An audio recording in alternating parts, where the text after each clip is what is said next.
es muy importante entender que mientras más grande sea el gobierno, más tendremos que vivir ciertas consecuencias del tamaño de ese gobierno. Primero, corrupción. Segundo, el costo para el ciudadano, que es el contribuyente que mantiene el gobierno. Y tercero, el papel desproporcionado que el gobierno juega en la vida de los ciudadanos. Entonces, si empezamos por corrupción, el gobierno es una bestia, y a la bestia hay que alimentarla.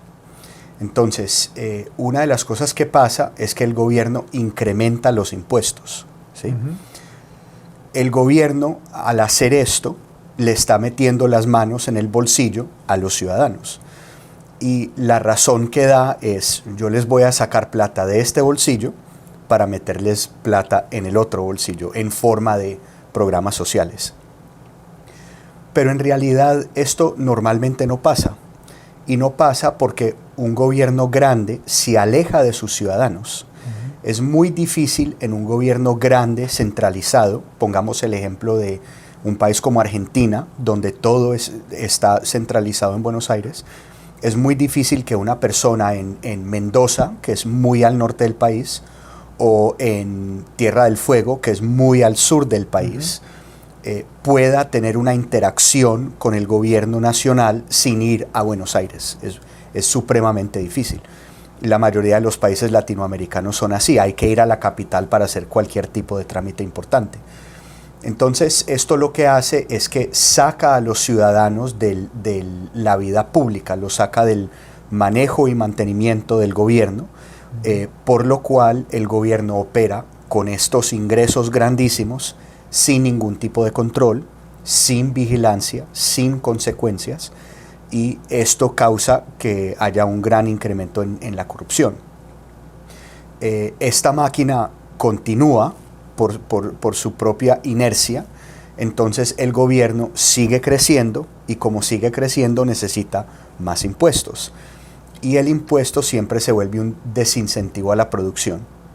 Entonces nuevamente volvemos a que se incrementa la corrupción, se incrementan los impuestos, y este gobierno empieza a participar en maneras que no fueron partes del diseño original en la vida de los ciudadanos. Por ejemplo, en la educación de los hijos, o en la relación entre padre e hijo, o en definir el matrimonio. Esos son papeles que no le corresponden a un gobierno prácticamente bajo ninguna constitución. Así que un gobierno grande sale de su papel natural, y esto tiene consecuencias muy negativas para una sociedad. Ahora, pero muchas personas quieren que se ayude al pobre, entonces muchas veces se escuchan términos como que no es justo o se tiene que repartir. Bueno, pero al final acaba lo que estamos viendo aquí también, que claro, el gobierno, la forma de gobierno está casado con una forma de cómo ver la economía, y es, otra vez, si vemos que el gobierno siente que tiene que manejar la vida y el bienestar de cada ciudadano a nivel personal, o decir, mira, este dinero tenemos que sacar de Antonio y lo tenemos que dar a Keishan, por ejemplo. Tú dices que así, con el crecimiento del gobierno y centralización, porque es otra cosa. Ahora, si lo ponemos en comparación con lo que fue la idea de los padres fundadores de los Estados Unidos, ellos hicieron justo lo opuesto, ¿verdad? Y de hecho, muchos fundadores latinoamericanos. El federalismo fue un movimiento muy importante en la Nueva Granada, que corresponde a los 3 países de la región andina. Fue un movimiento importante en Perú, en Argentina también lucharon una guerra por el federalismo. Entonces ellos también tuvieron esos conceptos, pero la ideología que tuvo la victoria en Latinoamérica fue la ideología del centralismo. ¿Sí? El centralismo y la burocracia. Es otra vez el poder centralizado. Correcto. Que en realidad, cuando se querían, por lo menos aquí en los Estados Unidos, la idea era: no queremos lo que pasa en Europa, aquí queremos crear un sistema que nos protege del abuso de poder, pero en Centroamérica tú dices... no. Sí, la mitad de entendamos que la mitad de los fundadores eran antifederalistas. En realidad, ellos tuvieron la misma discusión, pero finalmente ganaron los federalistas, los que querían un gobierno central relativamente débil y gobiernos locales relativamente fuertes. Esto no se dio en nuestros países, pero me parece que históricamente el diálogo fue el mismo. Nosotros nos fuimos por otro camino y eso ha tenido consecuencias, entre ellas precisamente es que tenemos gobiernos centrales muy fuertes, gobiernos regionales con muy poco poder, y estos gobiernos centrales juegan papeles desproporcionados en la vida diaria y en la economía. Entonces, acá no estamos diciendo que el gobierno no tiene un papel, el gobierno tiene un papel, Claro. pero para muchos, especialmente en Latinoamérica, el papel del gobierno es justicia social a través de redistribución. Pero ahí viene la pregunta, si es injusto que yo me quede con lo que yo produzco, ¿por qué es justo que alguien más que no lo produjo me lo quite? Exacto. ¿Sí? Esa es una versión malentendida de la justicia social. La justicia social lo que debe buscar es darnos a todos el mismo punto de comienzo, que un rico y un pobre tengan el mismo acceso a educación y a justicia. Eso es lo más importante, no que todos tengamos el mismo punto final, es decir, el mismo resultado. No podemos decir que el que trabaja 50 horas por semana debería ganar lo mismo que el que trabaja 20 horas por semana. Me parece que no es, eso no significa comprender adecuadamente la justicia social. Sí. Entonces, el papel del gobierno es hacer respetar la ley para que los mecanismos del mercado privado y los ciudadanos, a través de sus acciones, puedan promover la justicia social. Tan pronto el gobierno entra y participa en esto, lo que está haciendo es que está creando una dependencia en el gobierno y esta dependencia se vuelve perpetua. Si yo no he trabajado, y me parece que Venezuela es un buen ejemplo, desde hace muchos años, ya estamos hablando de décadas, ha habido un subsidio público que viene del petróleo. Entonces el gobierno le da un subsidio público a los pobres que no tienen ningún incentivo para trabajar ni para recibir una educación pública. Entonces es un país que ahora que hay un colapso económico, nos preguntamos, ¿cuál es el capital humano que hay en Venezuela? ¿Estas personas pueden trabajar en agricultura? No. ¿En minería? No. ¿En extracción de petróleo? No. El capital intelectual del país ya se fue hace muchos años. Sí. Entonces es... ¿Pero por qué? Es porque la huyen. Gente, claro, porque la Huyen gente la que corrupción. tenían, entonces, eso es importante otra vez, entonces por el sistema económico también, o la idea de distribución es que la gente que sí ha estudiado, la gente que sí, con las oportunidades que son iguales para ambos, o para todos, y deben ser iguales para todos, han puesto su tiempo, han puesto toda su energía y se han mejorado. Sus familias han hecho grandes sacrificios para darles una buena preparación académica, y estas personas, viendo que viven en un mercado laboral que no premia estos esfuerzos y esta preparación, se van a buscar sus oportunidades en otros sitios. Esto representa un drenaje del capital humano y capital intelectual del país y empeora la situación a largo plazo. Total, a largo plazo viene el efecto económico, que es que la gente con el poder adquisitivo se ha ido del país. Pero también muchas veces son personas que levantan empresas, que toman su riesgo como empresario y ustedes van a ver algunos vídeos acerca de eso, el papel importante del empresario, del emprendedor, pero son personas que en realidad no son egoístas, son personas que piensan en otros y ofrecerles un servicio, y si no ofrecemos un servicio que sirve, entonces la gente no. Pero ¿qué hace uno? Uno no compra el carro que quería con el dinero, lo invierte en una empresa. ¿Qué se tiene que hacer? Se tiene que contratar personas. Estas personas también van a poder vivir.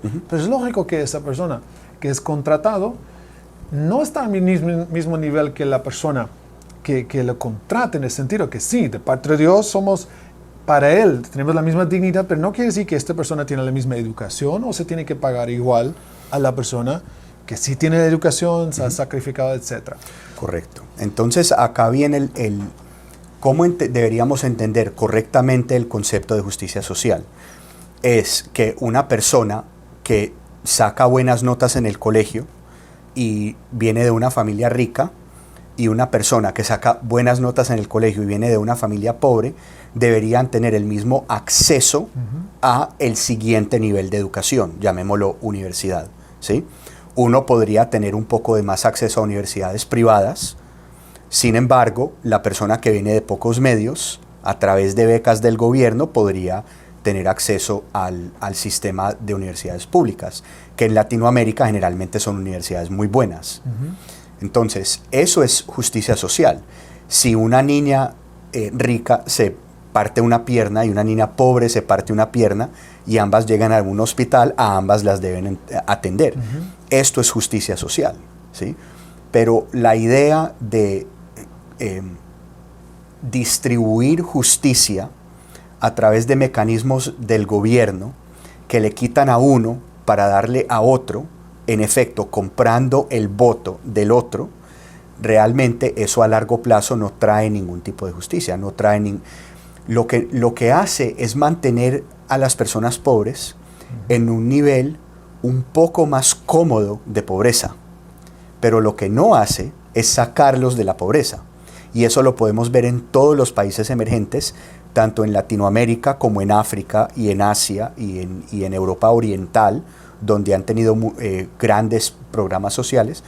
Lo que podemos ver es que la dependencia que genera un gobierno grande no saca a la gente de la pobreza. Lo mejor que podemos esperar es un poco de más comodidad entre los pobres. Sí, lo que saca a la gente de pobreza es que ellos mismos son los que generan el dinero que necesitan, o se convierten también en empresarios, se convierten en personas que tienen oportunidad de poder florecer. Ahora, yo vi que cuando fui a Venezuela un par de veces, en aquel tiempo, que personas en el avión con que estaba yo hablando ya estaban decidiendo salir, ¿entiendes? Entonces, porque para ellos no hubo ningún interés seguir así, y esto dañó aún más a los que sí necesitaban. Más, y eso estamos hablando aquí, también es la corrupción que aumenta.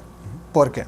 Yo sé que muchos de nosotros, ustedes que están escuchando y conocen personas, quizás no de familiares, mira, no nos gusta la corrupción que existe en el gobierno. Y es cierto, porque es uno de los problemas más graves para que un país avance. Entonces, cuando el poder de un gobierno más el dinero de un gobierno, estos se juntan, y cuanto más grande el gobierno, más existe esta tentación.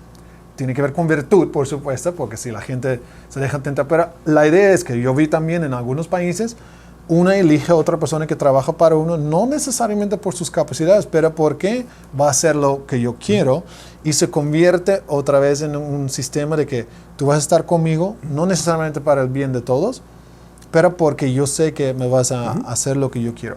Entonces, ¿cuál fue la idea de los que vemos aquí en los Estados Unidos, los padres fundadores? ¿Por qué hicieron lo que hicieron también con el tema de la división, la separación de poderes, Antonio? La separación de poderes es un concepto que fragmenta el poder del gobierno nacional. El objetivo, yo sé que esto va en contra de la intuición, pero el objetivo es hacer que el gobierno sea menos eficiente. Un gobierno menos eficiente ejerce menos poder, y cuando el gobierno ejerce menos poder, los ciudadanos ejercen más poder. Entonces podemos ver el opuesto. Suena muy extraño, pero sí, si ayer hablamos de eso, pero exacto. Explica un poquito mejor, porque no es que tú estás diciendo el gobierno no tiene que ser eficiente.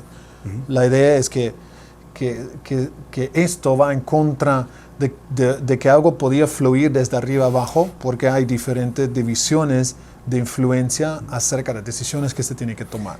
Estos son mecanismos que básicamente evitan un tipo de sistema de dictador, ¿sí? Que el ejecutivo o el presidente o el generalísimo o el gran camarada o como lo quieran llamar, diga en la capital del país algo y que el día siguiente lo tengan que hacer todos los ciudadanos. Esa es una dictadura, ¿sí? Es así de sencillo. Sí. Pero ese es el resultado de un gobierno muy eficiente. Cuando la junta militar en Argentina en los 70s decía algo, el día siguiente se hacía en todo el país. Cuando Fidel Castro decía algo, se hacía en todo el país. Cuando Chávez dice algo, se hace en todo el país. Entonces, lo que hace la división de poderes es crear mecanismos que limitan el poder del presidente para poder decir vamos a hacer esto o vamos a hacer lo otro. Le dicen, no, usted no dice qué es lo que vamos a hacer. En el sistema americano ya viene el proceso, lo podemos entender pensando en cómo nace una ley. ¿Sí? Para que nazca una ley, tiene que nacer en la rama legislativa, es decir, en el Congreso. Sí, vamos a hablar de los tres, porque bueno, hay tres ramas. Tres ramas según la Constitución. En la Constitución se divide tres ramas. La primera es el legislativo, luego tenemos el ejecutivo y tenemos el judicial. Ahora, el ejecutivo es lo que más conocemos, el presidente con su gabinete, y él elige sus personas que trabajan con él, que en realidad tiene que ejecutar las leyes que se pasan en la, ¿cómo se llama?, la Cámara y en el Senado. Pero las leyes se hacen allí, y luego está el judicial, correcto, que son los jueces. Los jueces. Y el Corte Supremo. Correcto. Entonces, algo que podemos ver, cuando hablaste de que hay gente que se queja de la corrupción, si nosotros miramos los países donde esas quejas son más comunes, siempre estas quejas vienen de países donde hay un ejecutivo fuerte, un poder centralizado y un gobierno grande. Estas son las tres cosas que siempre tienen en común gobiernos corruptos, siempre. Entonces, el sistema para crear una ley en el sistema constitucional americano, que fue un modelo para todos los países que se formaron en las décadas posteriores a la fundación de los Estados Unidos, es el Congreso básicamente propone una ley, debate la ley y hace una votación sobre esa ley. Si aprueban la ley, se la envían al Ejecutivo para que la firme. La firma del Ejecutivo es lo que le da vigencia a la ley en ese momento. En este caso es el presidente aquí. El Ejecutivo es el presidente, sí. Normalmente en todos los sistemas democráticos normalmente tiene ese título, fuera de algunos sistemas parlamentarios donde es primer ministro. Sí. Pero por lo menos en los ejemplos latinoamericanos es el presidente. Entonces el presidente firma la ley, en ese momento tiene vigencia. Ahora el presidente puede vetar la ley, ¿sí? Puede rechazarla a pesar de que el Congreso la haya aprobado. Esto lo que hace es que devuelve la ley al Congreso. Y si el Congreso tiene una mayoría absoluta, automáticamente la pueden pasar sin la firma del presidente. Hay mayorías simples, ¿sí? Si somos 3 personas, y bueno, realmente con 3 no funciona. Si somos 10 personas y votan 6 contra 4, esa es una mayoría simple. Pero una mayoría absoluta la podemos definir como, por ejemplo, 7 contra 3 o 8 contra 2, como la queramos definir. Pero lo que estamos haciendo es, estamos diciendo que hay un número con el cual ya el presidente no puede rechazar una ley.